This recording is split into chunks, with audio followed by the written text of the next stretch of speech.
सो गए 60 रुपये है 2 लोग का। दुलंदीव ये शहीद ज्ञान सिंह भाऊ भाऊ, अरे बाप रे भाऊ है ये, गेंद सिंह वीर गुंडाधुर।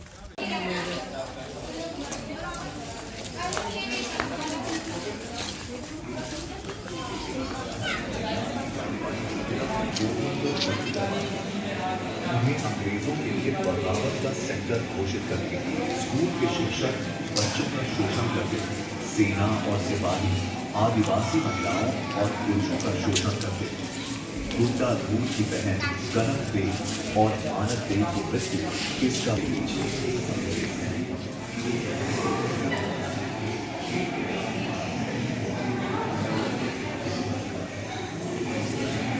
अच्छा बना है।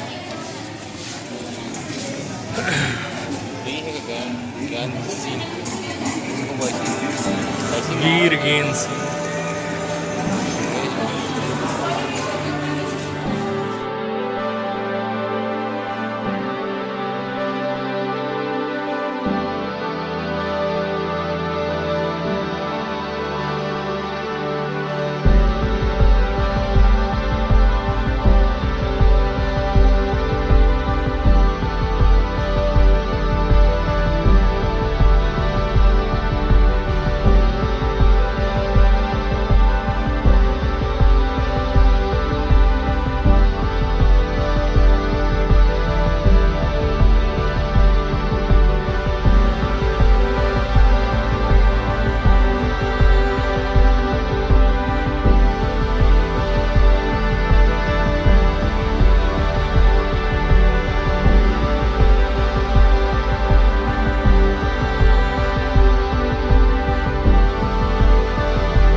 अभी हमने मैडम को थोड़ा रिक्वेस्ट किया है, वो थोड़ा बताएंगे कि लिंगोपेन विद्रोह के बारे में एक्चुअल में क्या है।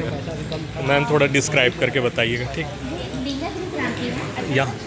यहाँ से ये जो है ना वो लिंगागिरी क्रांति है 1856 की। मैं आपको बता दूं, लिंगागिरी क्रांति एक परगना के अंतर्गत आती है। परगना मतलब जैसे हम कह सकते हैं कि रायपुर एक जिला है। रायपुर जिला के अंदर कितने गांव की जमींदारी है, गांव में क्या क्या चीज़ है, क्या होते हैं, कौन कौन रहते हैं, ऐसे एक गणना करना ही लिंगागिरी क्रांति के अंतर्गत आते हैं। तो ये जो क्रांति है इसमें ना एक गांव और जमींदारी की क्रांति की बात कही गई है और दिखाई गई है और लड़ाई लड़ी गई है। इसमें जो आप देख रहे हैं यहाँ के जननायक थे वो 4 जननायक थे। एक है ध्रुवराव जी, यदोराव जी, बाबूराव जी और ये हरे रंग में है वो वैकुंठराव जी। ये 4 जननायक क्रांतिकारी थे। तो उस टाइम होता ये है कि ये लोग अपने जनजाति जैसे हल्बा, मारिया, मुड़िया, आदिवासी जनजाति, उन सबको एकत्रित करते हैं। अपने अपने जो स्तर के जो भी जनजाति रहते हैं उनको कि हम लोग ब्रिटिश शासन का अब लगान और उनका शोषण नहीं सहेंगे, हम लोग लड़ाई लड़ेंगे अपने हक के लिए, ऐसा करके। तो इनके पास सेना कम थे। तो बस्तर के जो राजा हैं भैरमदेव, उनसे मदद मांगने के लिए जाते हैं ध्रुवराव जी और यदोराव जी कि आप हमें सेना प्रदान कीजिए, हमारे पास सेना की टीम बहुत कम है, आप तो राजा हो, आप मदद कीजिए। तो इन्होंने आश्वासन तो दे दिया कि हाँ मैं आपका मदद करूंगा, लेकिन वक्त आने पर इन्होंने सेना नहीं दिए, सिर्फ आश्वासन देके छोड़ दिए। उसके बाद क्या किए, 3 मार्च 1856 को जैसे ही ब्रिटिश शासन के सैनिक लगान की बोरियों को ले जा रहे थे चिंतलनाथ पहाड़ी के अंतर्गत, तो यहीं पे सोचे जितना लगान ले जाना था ले जाए, लेकिन अब हम ले जाने नहीं देंगे करके हमला आरंभ कर दिए 3 मार्च 1856 को। जो यहाँ का दृश्य है, ये लड़ाई सुबह से दोपहर तक के चलती गई, लेकिन ब्रिटिश शासन जो है हार मान रहे थे। उसके बाद क्या है, जो राजा थे धर्मदेव, उसके सेना आते हैं और अंग्रेजी सेना का साथ देते हैं, जिससे ये लोग जीत जाते हैं और ये लोग की सेना जो है कमजोर पड़ जाती है और ध्रुवराव जी अपने स्थान पर घर चले जाते हैं। क्या करेंगे, है ना। तो उसके बाद होता ये है कि ब्रिटिश शासन उनको देख चुके थे, जो सैनिक थे, तो बोलते हैं ये तो ध्रुवराव है, इनको कंट्रोल में कैसे करें। तो ये लोग ना अपना एक कूटनीति रास्ता अपनाते हैं। उनके बीवी बच्चों उन्हीं के साथ में 460 औरत और बच्चे को भी क्या करते हैं, बंदी बना लेते हैं और उनको प्रताड़ित करते हैं कि आप अपने आप को समर्पित कर दो, वरना हम आपके बीवी बच्चों और 460 औरत और बच्चों को जान सहित मार देंगे। इनको प्रताड़ित कर रहे हैं और इनको ना बोल रहे हैं आप अपने आप को हमारे हवाले कर दो, नहीं तो हम उनकी जान को बिल्कुल खतरा है, हम मारेंगे, ऐसा करके। तो इन्होंने मजबूरनवश उनकी जान बचाने के लिए, प्रजा और अपनी बीवी बच्चों का जान बचाने के लिए 5 मार्च 1856 को वो फांसी पर चढ़ने को तैयार हो गए, जो यहाँ का दृश्य है कि मतलब बलिदान दे दिए प्रजा के हित के लिए। और किनके द्वारा हुआ फांसी के फंदे पर चढ़ना? उन्हीं की जनजातियों के कंधे पे और कान पे सीधा बंदूक को लगा दिए कि आप उन्हें फांसी पे चढ़ाओ, ऐसा करके। तो वो लोग अपना दुख तो बता नहीं सकते और उसे फांसी पे टांग दिए, चढ़ा दिए, जो यहाँ का दृश्य है। इसके बाद जब उनके जो बाकी दोस्त हैं उनको पता चलता है यदो राव, बाबू राव और वैकुंठ राव को, जो कहानी जो घटना है, तो गुस्से में आकर 2000 से अधिक जनजाति को ले जाकर ये लोग मैदान पे फिर आ जाते हैं ब्रिटिश शासन से लड़ाई लड़ने। तब क्या है, यदो राव थोड़ा खुखार थे, तो उनके पिताजी को क्या कहिए कि आप अपने बेटे को बुला के भोपालपट्टनम में फांसी दे दो, वरना आपकी जनजाति मारे जाएंगे। तो ये लोग क्या करते थे, अंग्रेजों का एक नीति था, फूट डालो और राज करो, उनको मजबूर कर करके। ऐसे ही तो वो लोग अत्याचार करते थे, तो उनको फांसी पे चढ़ा दिए उनके बेटे को, यदो राव भी जनता के प्रति अपना मतलब प्रजा के प्रति बलिदान हो गए। अब बच गए 2 लोग, एक बाबूराव और वैकुंठ राव। दोनों को गुस्सा आते हैं तो क्या करते हैं, जो गार्डमैन थे ब्रिटिश कमिश्नर के अधिकारी हार्ट, तो उनको ना जाके चाकू से उनको ना हत्या कर देते, चाकू मारकर, और उनके टेंट को जला देते हैं, जो यहाँ का दृश्य है। फिर ये अपने रास्ते चले जाते हैं। तो अहिरी के जो जमींदार थे वही पास, वो देखे रहते हैं कि बाबूराव उधर गए हैं, ऐसा करके। तो अंग्रेजी सेना उनको जाके पकड़ लेते हैं और फिर इसको 21 अक्टूबर 1856 को इनको फांसी पे चढ़ा देते हैं। फिर बच गए एक वैकुंठ राव। तो भैरम देव के महल में ये छिप के रह रहे थे, तो उनको क्या है, वो अपने हिंदू प्रजा का साथ नहीं दिए, वो थोड़ा कूटनीति का रास्ता अपनाए। तो अंग्रेजी सेना को भी खुद ही इतला कर दिए कि मेरे यहाँ ये वैकुंठ राव छुपते रह रहे हैं, आप इन्हें ले जाइए करके इनको भी बंदी बनाते। फिर 1860 में इनको फांसी पे चढ़वा देते। तो ये है 4 जननायक शहीदों की बलिदान की वीर गाथा। यही है सर लिंगागिरी क्रांति 1856 क्रांति, भूमकाल क्रांति, एज अ मैजिकल पावर, जैसे कि बैगा या कुछ चमत्कारी साधु वाधु के पास रहते हैं ना, ऐसे इनके पास पावर थी। ये बहुत लड़ाई लड़े सबके लिए। तो आदिवासी लोग क्या है, माटी कीरिया, जैसे वचन प्रॉमिस, इनको माटी कीरिया कहते हैं। तो अंग्रेज लोग इनको धोखा से क्या बोलते हैं, माटी कीरिया, हम लोग वचन दे रहे हैं, अब आपके साथ कुछ नहीं करेंगे, ऐसा करके ये लोग फिर लड़ाई रुक गए। ये पूरा 12 दिन तक चला ये लड़ाई, पोस्ट ऑफिस को जला दिए भूमकाल क्रांति में।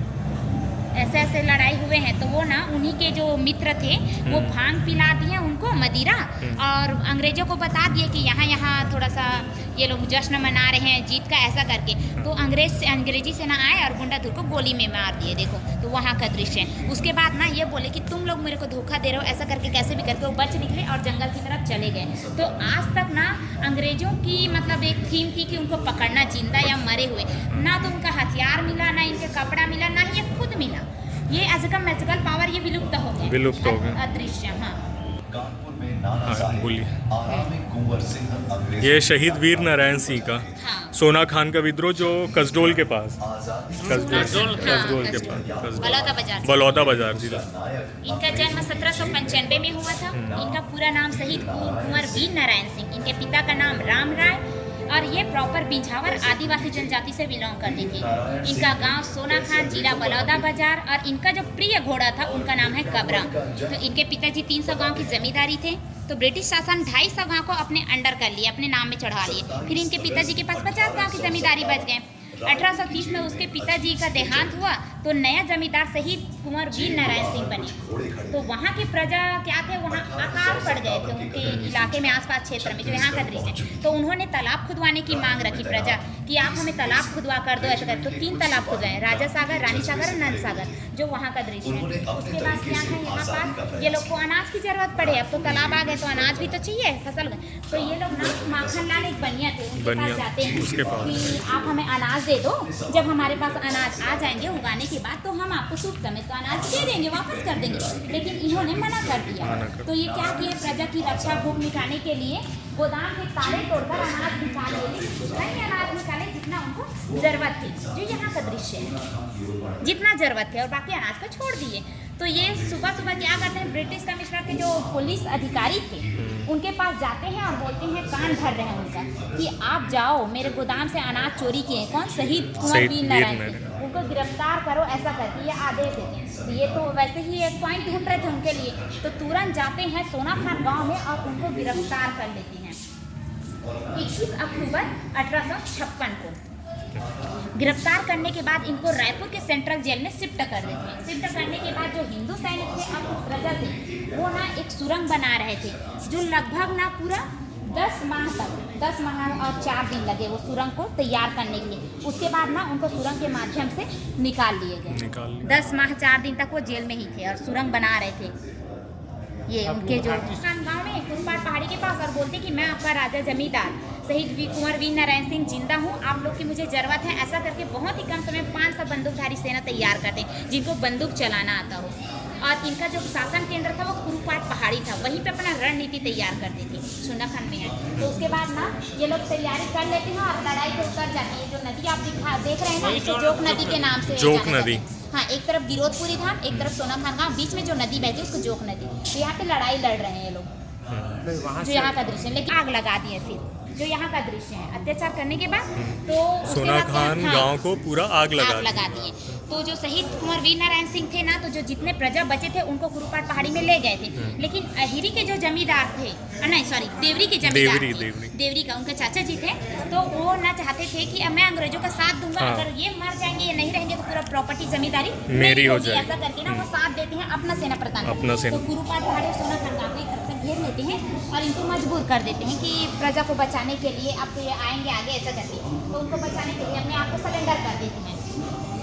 2 दिशा नाम से जाने जाते हैं। तो इनको याद करने के लिए, इस स्मृति को याद करने के लिए जय स्तंभ का निर्माण कराया गया है, जहाँ पे उनको फांसी दी गई। और इन्हीं के नाम पे क्रिकेट स्टेडियम बनाए गए हैं रायपुर में, और इन्हीं के नाम पे ये म्यूजियम बनाया गया है। भाई।